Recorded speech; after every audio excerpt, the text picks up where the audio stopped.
Okay, so hey guys, and welcome back to another predictions video, and in today's video I'm going to be predicting the Pereira vs Prochazka rematch. And so if you're new around here and you haven't not yet subscribed, please do so. Like the video if you do need a like video, and let's get straight into it. So going into this fight, Pereira is 10-2 with 8 KOs and no submissions, and Prochazka is 34-1 with 26 KOs and 3 submissions.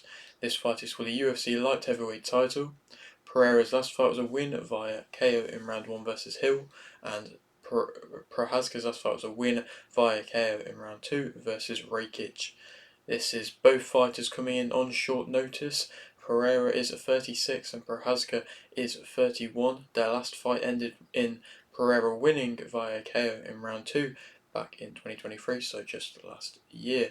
To speak a bit more about what I've just been saying, obviously they're both coming in on short notice. Like I mentioned, this was meant to be the McGregor versus Chandler main event card, but yet again, Pereira's coming in replacing a legend, coming in as a late replacement for a legend. Last time out, it was obviously John Jones for UFC 300, but now it's of course McGregor for UFC 303, and that was just a couple months on from when he fought on UFC 300. But Prochazka also fought on that bill as well, so they both had the same amount of time off, and I respect them for coming in on short notice and wanting to take this fight. I believe the last fight between the two of them, it did get called perhaps a little bit early. I respect Prochazka for for accepting the stoppage for what it was and not really causing a big problem about it or anything like that. Even though you could argue it was short, it was early, he didn't really seem too bothered about it, so I respect that a lot.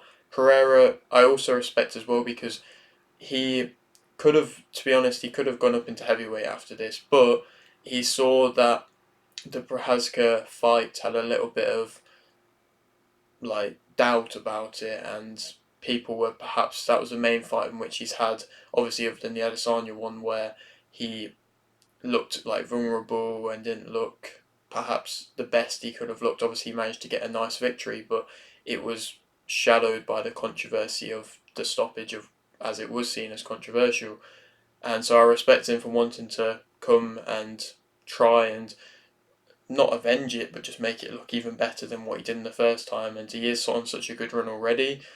He's just beaten the top guy, the champion, I believe. He was the champion, I think, or the interim champion in Jamal Hill in emphatic fashion. He beat him, first round knockout. It was such an impressive fight. The whole UFC 300 main event had to be lived up to, and the way that he did just deliver the knockout, just stopping Herb Dean from interfering, and then all of a sudden just bang knocking him out with such a short shot, which I'm going to speak a bit more about in a moment. It was very, very impressive. He is cementing a legacy in the sport, and I think the light heavyweight division at the moment, this is probably his toughest test for him. I think realistically, the way that Pereira fights, it is quite defensively not too sound, and I think he acknowledges that. But also at the same time, Prochazka isn't really that defensively sound, and Jamal Hill, I think, just gave a lot of respect to Pereira and let him come on to him, and that's when things went wrong for Hill. But I don't believe that, we saw it in the first fight, Prochazka was going to bring the fight to Pereira, put him on the back foot, and make things difficult for him, and that's why he's deserving of this shot again. Obviously, his last fight was the one versus Rekic, where he was losing the first round, to be completely honest. He lost the first round, and he was perhaps struggling with the leg kicks, and he was struggling with the leg kicks against Pereira. It seems like that's a consistent theme now. But when he wanted to turn up the tempo and wanted to really put it on Rekic and show that toughness that Prochazka holds, he just did that, and he ended up just throwing him about and threw him to the canvas, and then managed to just get him out of there very impressively from doing that. And so he is maybe not a similar type of fighter, but it's just a fighter who is similar build and is strong as well and is powerful and is going to want to trade as well. So it's got the recipes to be another great fight between the two of them. And to speak about them both, I suppose, individually as fighters, Pereira, he has, of course, them very deceptive kicks. He's come from that kickboxing background. Everybody knows how good his kicks are, and the success he was having with them, like I mentioned against Prochazka, I mean, he pretty much just the first kick that he threw just floored Prochazka straight away, and it didn't even look crazily like he wound it up or anything. It just was a quick kick, and it's just so powerful and timed so well and so accurate with the technique that he throws it with. It was just so impressive, and he, like I say, it's deceptive them kicks as well. And as we've seen, Prochazka has that vulnerability there that could definitely be worked on again. He has, of course, that one-shot KO power from, like I mentioned, short distance shots as well. With that left hook that he holds as his perhaps trademark move, and he manages to drop everybody with it. That's how he got the stoppage versus Prochazka. That's how he got the stoppage versus Hill, and he's just got that one-shot KO power. I mean, he did that punch machine thing, and he got higher score than that of Ngannou, and so he is just got immense power and crazy power. Not to say Prochazka doesn't have power to be able to hurt Pereira, but Pereira definitely has the power to be able to hurt Prochazka, which he has proven. He's composed a lot of the time, and he seems to scare a lot of his opponents. It might sound silly to say, but I do definitely think opponents give him extra respect just because of the build, the frame, the way that he carries himself. It does, I think, scare opponents, and with the power that they've all seen him with, like I say, I think it does scare opponents. He's typically a front foot fighter. He is patient a lot of the time. He switches his angles in his shots very nicely. I think the way that he throws shots, he can sometimes like throw a shot and then switch the angle midway through throwing it, and then that's what can catch opponents off guard. It's a very difficult thing to do, and only some of the best strikers can really do it. And Pereira seems to be able to do it.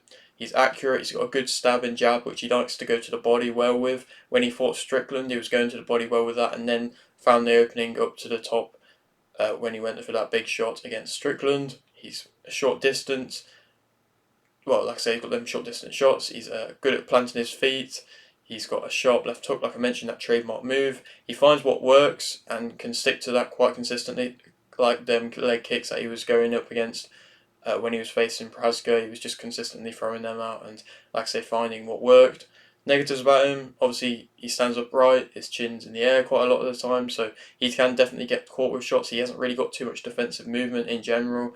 Neither has Prochazka, but like I say, he's got a little bit of a higher guard than that of Prochazka. Prochazka's guard's very, very low, but still defensive wise between the two of them, there isn't really too much defence. He's there to be countered a lot of time. Pereira, similar to that of Prochazka. His ground game, I think, is worse than Prochazka. I don't really think physically he wants to be on the ground. I don't think he looks comfortable on the ground. And in that first fight, I believe it was the first round, Prochazka managed to get Pereira to the ground and was doing some good ground and pound, some good work there, and that was finding him success. And Pereira did look uncomfortable on the ground. He's, like I say, not really a big fan of being put on his back or on his back foot. I think his accuracy on the back foot can struggle and can go down a bit. Typically, like I say, he is normally really accurate, but I just think it can decline when he is on the back foot, when he just starts throwing off the back of the cage.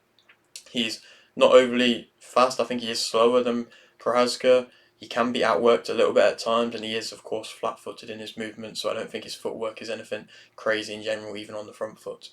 Prochazka as a fighter, he's very awkward. That's the most common thing you can say about him. He is very awkward. He's explosive as well, and the angles in which he finds his shots, it's difficult to be able to counteract. You don't necessarily know what he's going to do. And like I say, defensive wise, he isn't the best at that at all. But when he has that awkward, explosive element, it's just hard to time him, to be completely honest, and that's why a lot of fighters do struggle with him. He's, like I say, better on the ground, I think. Striking variety is impressive. He does possess perhaps better striking variety than that of Pereira. He's tough, he's powerful. Like I say, not as powerful as Pereira. He isn't afraid. He's got good mid-range boxing, and I think when he does extend them mid-range shots, he can find success. Sometimes he does lunge in and try and force the fight a bit, but typically that mid-range boxing isn't as good. He's high pressure, strong, works off angles, good ground and pound, switches stances quite well, and that's something which is another awkward element that he has. He drags you into a fight, and I think he could possibly drag Pereira into a fight. I don't necessarily know if that's a good thing to do, because of course the power that Pereira possesses do only need to land one shot to be able to hurt you, but he can drag him into a fight. Negatives about him: he's wild, he's reckless, hands are low, defensive movements, similar type of stuff to the Pereira one, but just his hands are really low. I suppose maybe he's not as, like, Pereira's not really wild or reckless, but his hands are really low, Prochazka, and when you are going in quite recklessly, Pereira can time you, and he did that. And he isn't really known to have crazy good counters, Pereira, to be honest, but it was just such an easy target to land on, to be honest, because of just how low his hands were. He didn't really check leg kicks, and like I said, that's become a big vulnerability of his now. He can overcommit, he can wait too long in range, and that's when he can get caught. He does rush in, he's there to be countered, can force the fight, and I think he does make mistakes and just put himself in vulnerable positions at times. When he rushed in against Pereira, and Pereira ended up getting him in a guillotine, that's just because he was rushing in and putting himself in that bad position, which he really didn't need to do. But Pereira is the favourite for this fight, and I think that Pereira will win via TKO in round 2. I think it's going to be similar to the first fight between the two of them. I think Prochazka is going to be trying to get Pereira onto the back foot, trying to rush in, trying to force the fight a little bit, and then Pereira's just going to time him, or perhaps slow him down with the leg kicks and then hit him with one of the powerful ones, which he only, like I say, needs to do from a short angle to be able to hurt. And at that point, if Pereira gets another very, very impressive stoppage against Prochazka, then he's pretty much completed the light heavyweight division, to be completely honest. Obviously, Ankalaev is the only really big fight left for him, and I don't know if that's a big enough fight to sell at the moment, but I'd like to see him go up to heavyweight. I mean, there's always talks around him having to drop so much weight to even get to light heavyweight, let alone when he used to fight at middleweight. So heavyweight could definitely be an option for him, and he's in the prime of his career, arguably at the moment. I think it is a late prime, but I think some of the best athletes have late primes, and for him to go into the heavyweight division, if he could become a free weight world champion, that would be cementing himself, cementing his legacy as just such a good fighter and one of the best in the UFC. And the fact he's only had 10 fights professional wise and only had a handful in the UFC really, and what he's already achieved is amazing. Similar to Prochazka, Prochazka's only had a handful of fights in the UFC and achieved a lot, but nowhere near the level in which Pereira has. And like I say, if he can go up into the heavyweight division, fights I would like to see, the winner of Aspinall versus Blades. If Aspinall wins and he's still waiting around for Garn, then I would love to see Aspinall versus Pereira. I think that is a huge fight and probably the biggest one available to him if he does beat Blades Aspinall.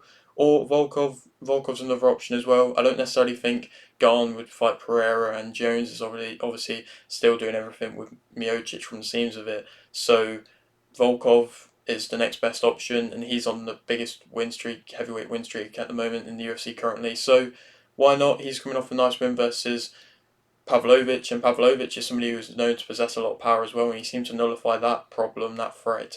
So that could make for a good fight as well. But yeah, that is it for today's video. Hope you did enjoy. Like if you did, like this, subscribe if you're new, and thanks for watching.